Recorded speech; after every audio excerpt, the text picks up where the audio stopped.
worry about that later. Okay, this is what we're going to be learning. Okay, first, how to effectively determine whether a grant is restricted. And people get kind of confused about that. So I wanted to talk about that for a few minutes right at the beginning. Then I've created 5 tips to help you effectively manage your grants better. All right. So we'll go through those. I'm going to tell you where to go to get more information.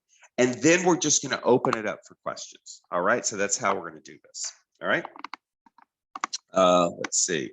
Oh, Kimberly says she thinks that when I click, you know what it might be? Is it this? Is that what it is? It might be my wedding ring. Maybe I'll take my ring off. I'll take my ring off. Hello? Is that better? Is there still a clicking going on? No one's putting anything in the chat. I won't start until somebody says something in the chat. Are y'all still there? Can y'all still hear me? We have 39 people on the call. There we go. It's your mic that's clicking. Okay, I can do this. I think I know what you're talking about. I think this might be better if I just hold it rather than have it on my head. Okay, cool. I solved it. Okay, good. Yay. I just, it's distracting. But anyway. All right. So the first thing we want to talk about is how to effectively determine whether or not a grant is restricted. All right. So I'm going to tell you this real quick. It's not that complicated. And then we'll do a little bit of testing here. Okay. To see if you got this. All right. So we all get grants. Hopefully you get grants. And they could be from individuals. They could be from corporations. They could be from foundations. And they could be from governments as well. They could also be from houses of worship, other nonprofit organizations. Sometimes you'll get a grant and it's from a state agency and it'll be called a contract. Just because the word says contract doesn't mean that it's not a grant. The vast majority of contracts that a nonprofit does with a state or federal agency are really grants. Even though what you sign says the word contract on it, it's a grant. Okay. Now, whether or not it's restricted is really important, because if it's restricted in terms of how you can use it, then I'm sure you'll need to track how you spend the dollars so that you can accurately report to the funder how the money was spent. All right. So what we're going to do today is we're going to first talk about what a restricted grant is. Then I'll give you some tips on tracking them, and then we'll tell you where to go for more information. Now, in order to teach tracking restricted grants in full, that's like 2 hours. So obviously we don't have time for all of that, but I think I'm going to get you going here. Okay. So the first thing is there are two, count them, 2 types of grants that are considered restricted. They're restricted if they have either use restrictions or time restrictions. Use restrictions is the first one we're going to talk about.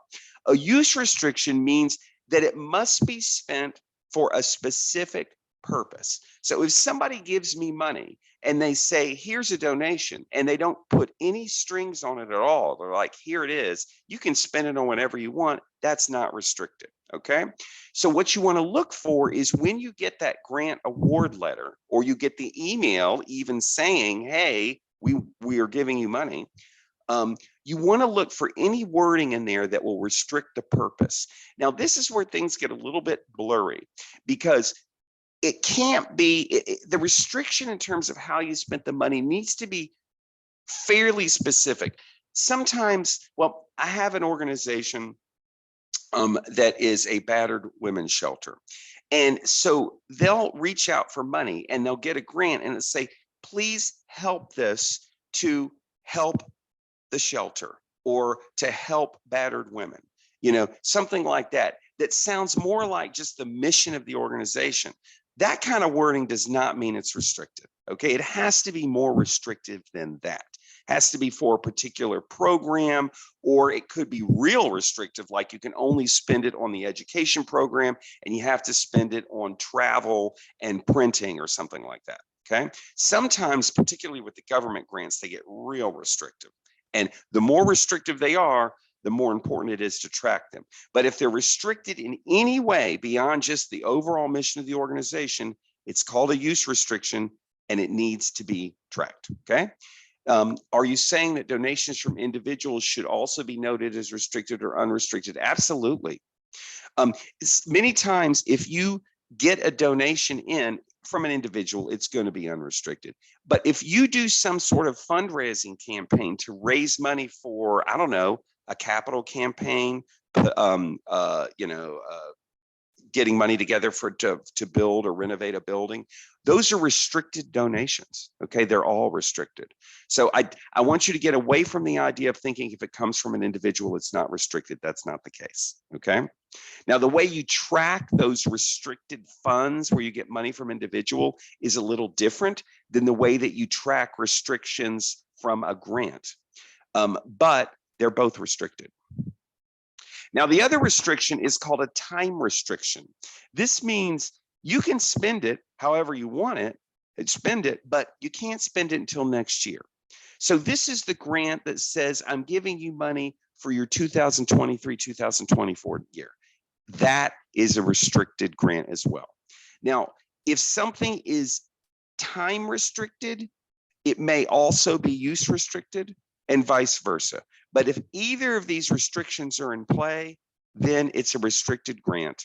And theoretically, you want to track it. All right. So I say when in doubt, track it. Okay. So I think what I'll do is do a little test here and see what you guys think. So I'm going to ask the questions and you just put it in the chat what your answer is. Is this restricted? So when you look at the grant, it says it's to pay for 50% of a program educator. Restricted or not? Yes. All right. Restriction. Please accept this money in support of your organization. No, not at all. Okay. This is for your Go Green Guidance Center. Restricted? Yes. All right. This is for the 2023 year. Restricted? Yes. Okay. Now the last one,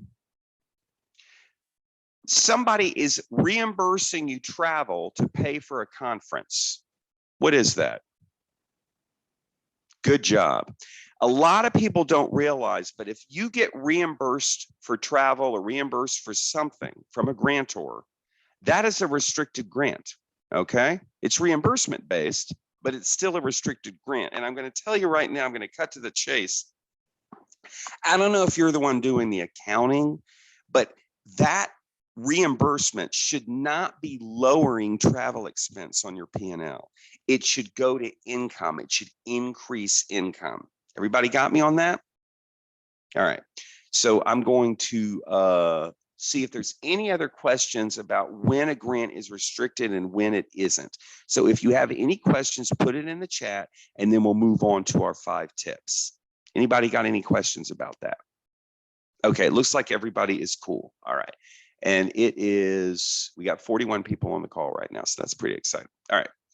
How's everybody doing? Are y'all doing okay?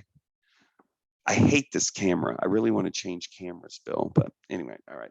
Would the travel one be income and expense? Yes. So Lisa, when you spent the money on the travel, you would point the check or the bill or whatever, that would go to an expense account. When you got reimbursed, that reimbursement would be income and it would go into either foundation revenue or whatever. So, but that's a restriction. It's just that you've already met the restriction by the time you got the money in because they're asking for reimbursement. They're asking for it after the fact.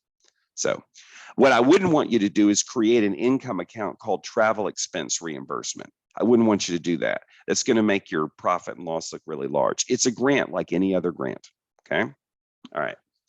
All right. So 5 tips for ensuring reliable grants management. Okay. Now, some of these might seem obvious to you. Some of these are going to be more intense. Okay. They're going to be like, wow, this is really kind of cool. I didn't know this. So the first thing that I want to do is I have a poll question that I want to throw out there.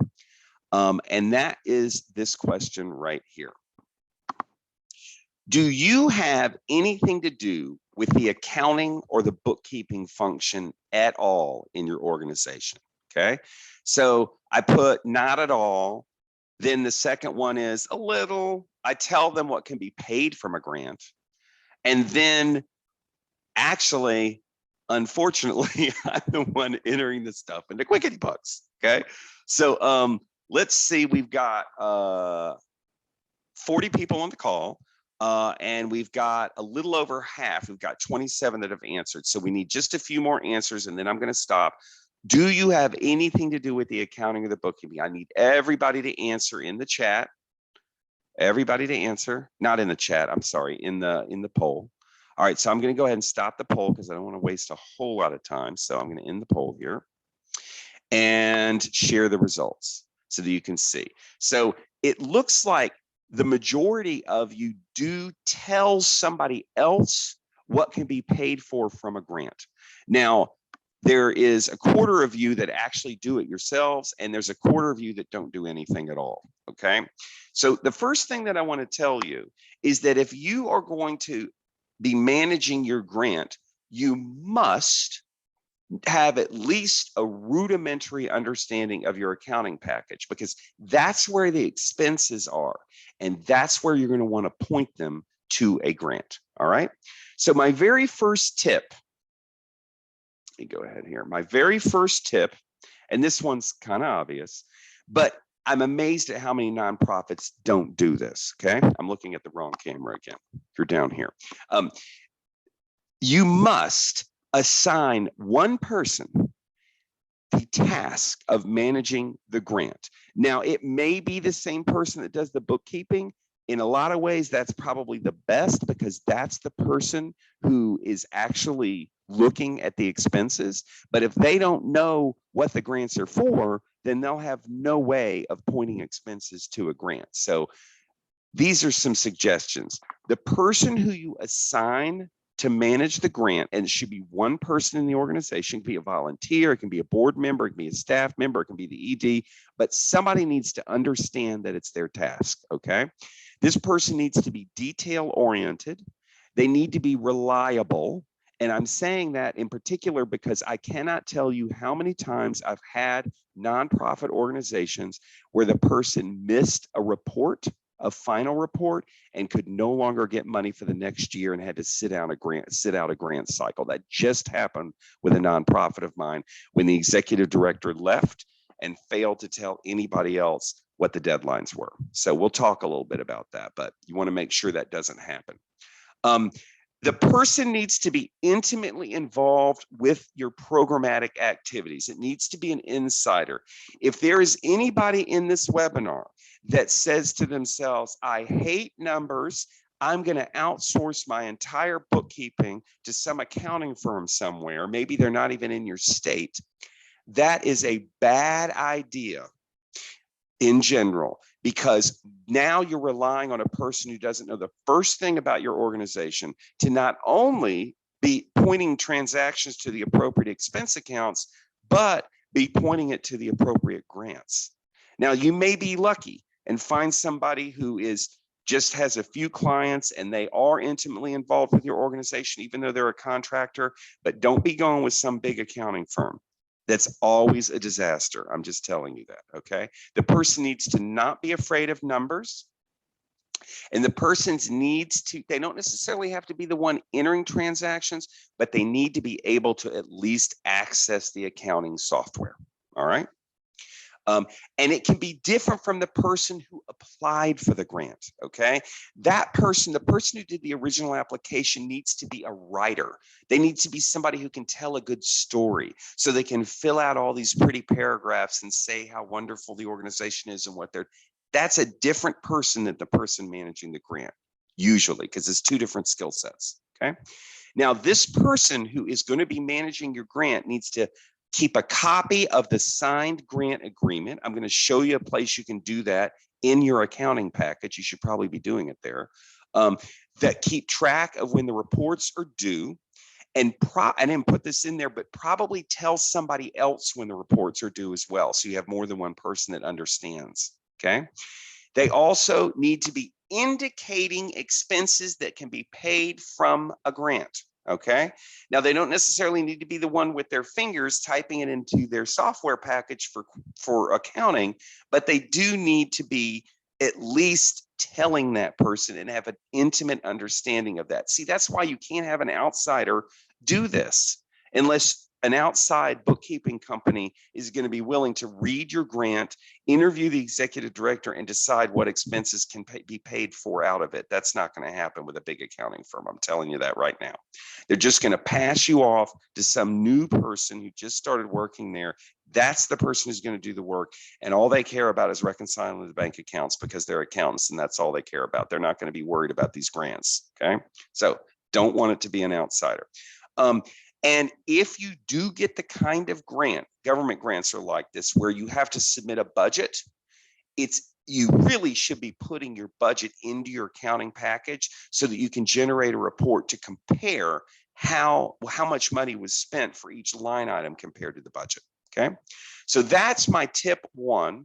And then finally, this person should be completing the interim and final reports. Okay, and they can get help for that. Okay, the person should definitely not the person who's the grant writer is not typically the person who would be doing this. Okay, that was for Bailey. All right, second tip. I know this is going to be upsetting to you, but you need to track the expenses via the accounting software package, okay? Which is why I asked how many of you have something to do with the accounting software package. So I'm going to talk about what should be happening in the accounting software package, and you may not be the one dealing with it, which means you're going to need to share this video with somebody else so that they understand what you've learned, all right? So I'm going to do one more poll here. Let's see where the other poll is. Okay. This is another question I have. What is your accounting software package? Either you don't know what it is, or it's QuickBooks Desktop, or it's QuickBooks Online, or it's Xero, or it's Microsoft Excel, which is not an accounting package, but I know people use it, or it's something else, or we don't use anything at all. All right. So let's just let this run just for a second. The people that said something else, please put it in the chat. I'd like to know what the accounting software package is that you use. All right. So please put it in the chat. Do you recommend one of these accounting packages? Actually, I'm a QuickBooks guy, so I am always going to recommend either QuickBooks Desktop or QuickBooks Online. Xero, I do not care for. And I don't know what the other players are because those three software packages pretty much dominate the market. Okay, Sage that's like Peachtree Accounting. Lisa uses QuickBooks, but she doesn't know whether she uses desktop or online, and I'll show you in a second. So Sage is kind of like QuickBooks. So this is interesting. So we've got a few Sage users here. Well, the way that I'm going to show you how to track this, and I understand I'm teaching you something that's in QuickBooks for the next few minutes, but I'm going to make it real easy for you. And once you see it, then you'll be like, yeah, we need to be doing this. Okay. Because what you don't want to be doing is you don't want to be doing it in Microsoft Excel. All right. Because then, and you also don't want to be waiting until the end of the grant period and trying to figure out how the dollars were spent. That's a nightmare, and you know it's a nightmare. All right. So anyway, so it looks like no one is using Xero. That's interesting. So it looks like it's either Sage or QuickBooks for everybody.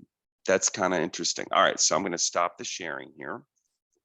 All right, so we want to track your expenses in your accounting software. So what you will do, or what you'll tell somebody else to do, is each time you are awarded a grant, you'll want to put the name of that grant in your accounting software package, all right? And that way people can point expenses to it. Now, another thing you need to understand is that in accounting software packages, it's just like, well, you're talking about grants management. You probably understand CRMs like, well, like Keela. So there are names there's a place where you can put names in your accounting software package. Usually it's the customer list or the donor list, okay?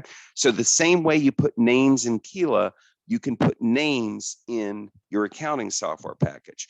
Now, the reason why you want the name not only in Keela, but in the accounting package is because that's where the expenses are. Keela doesn't have the, if you're using Keela, or anything else actually, you don't put expenses in a donor database. You put them in an accounting package. So that's why we need the name of the donor in there. The other thing that you need to understand is that you want each grant should be its own unique name in the list in QuickBooks, even if it's the same funder. So I'm going to go over to QuickBooks. It looks like most people use QuickBooks Online. So I'm going to go into QuickBooks Online. I'll go to QuickBooks Desktop too, for the few of you that do. This is what QuickBooks Online looks like, by the way. And if you go over to where it says sales, and you go down here to the fourth one, and yours might say customers, it might say donors, what have you. And everybody has a list like this in their accounting package. It's the people that give you your money. As you can see, I have somebody called the Rack Foundation, but I have two, count them, two grants. We get a grant from them every single year. So what I've done here is I have put the name of the grantor in the list, but then each grant has their own name, okay? And the reason why I do this is so when I'm entering expenses, and this is kind of a big deal, you can point them to grants. So when you're entering an expense, I'll just go to something that's already been entered here. You can say whether it was paid for out of a grant or not, and if so, which grant it was paid for. So see, because I have each grant as its own name in the list, then I can say, okay, this grant was paid for out of the 23-24 money, or this grant was paid for out of the 24-25 money. Because sometimes the very last expense that a grant paid for didn't really get paid until your next year. All right. So, all right. Thank you, Kimberly. I appreciate that. All right. So that is a very important point.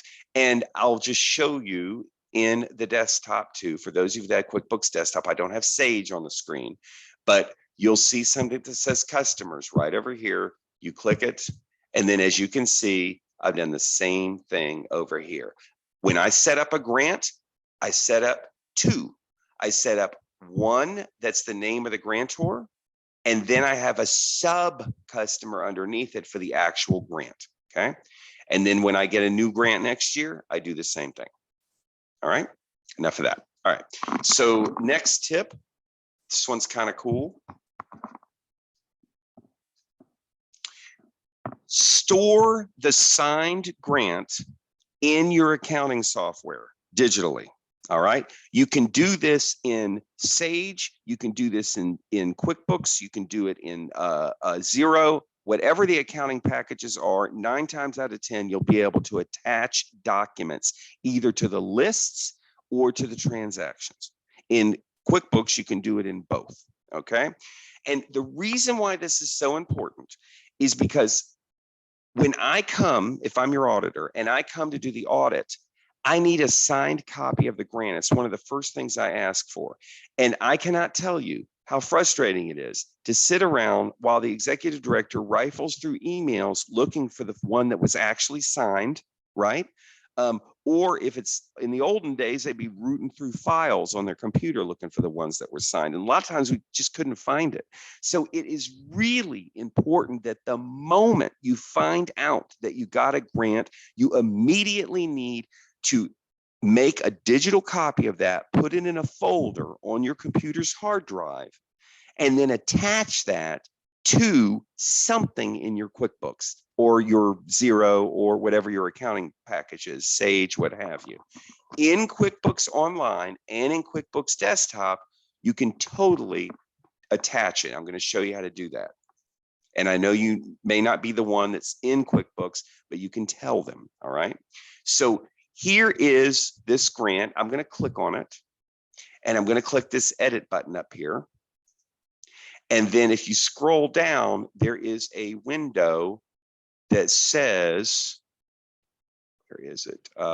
Notes and attachments, add attachment. So I'm going to click this, and I have a folder called scanned grants, and I put all my grants there as soon as the signed ones, okay? And then I click this and I click open, and it attaches it, okay? So now that it's attached, I'll save this. Anytime I want to look at the grant, I can just click the edit button, and I can click on the grant right there, and it opens up the grant. So I have a signed copy, and you want the whole thing, not just the first page. I know I just am showing you one page, but you want the whole thing. All right.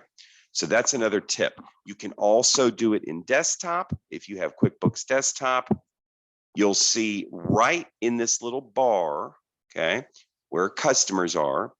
Well, first of all, you got to go to Customer Center right there. You'll see a little attach thing right there, okay? And you just double click on it, and you click Computer, and now you can browse to where your grants are, and click Open and Attach, and now it's attached. All right, right there. You got it? All right, so let's move on. That's tip 3, okay?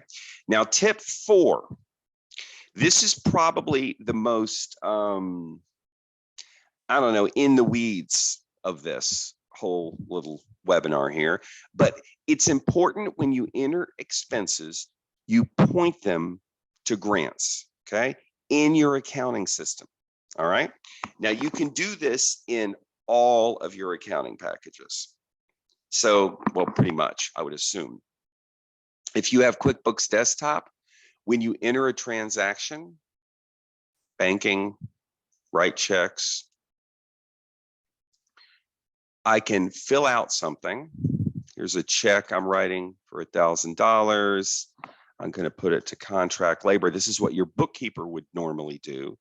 But what I'm asking you to do is to assign it to a grant, all right? Assign it to a grant like that. And yes, you can split it. 500 of this is coming out of the grant, the Help for You Grants Foundation, and the other half of it is paid for out of another grant, maybe this, or maybe it's not paid for out of a grant at all, okay? But it's important that you do this. And you can do it in the online edition as well. Just go up to the online edition here. And when I enter a transaction, we'll do an expense. And you'll see that there's a place to put a grant right there, okay? And this is a little in the weeds. A lot of you might not know this, but the few of you that do know this, the ones that actually do the bookkeeping will appreciate this. In the bank feeds section, you can add things to a grant there as well, okay? I don't have this set up in this data file, but you can do it anywhere you can enter a transaction. You can do that, okay? So, and the reason why it's really important to point expenses to grants is that then you will be able to create a memorized report that at any point in time will tell you how much you've gotten in, how much you've spent, and what's left to be spent on a grant. This is something that can be kept up to date as transactions are entered. And well, let me show you. I'm just going to show you the report. I'll show it to you in the online edition first of QuickBooks.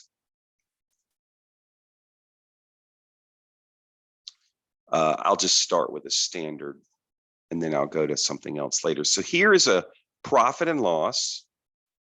I'm going to go ahead and make the date range all dates. And then what I want to do is I want to filter this so that it only gives me transactions that were pointed to a particular grant. So I'm going to click this customize button, and you should be able to do this in any of your software packages, and use a filter and filter for a grant. And you put your grant in the customer list. Yours might be called donor.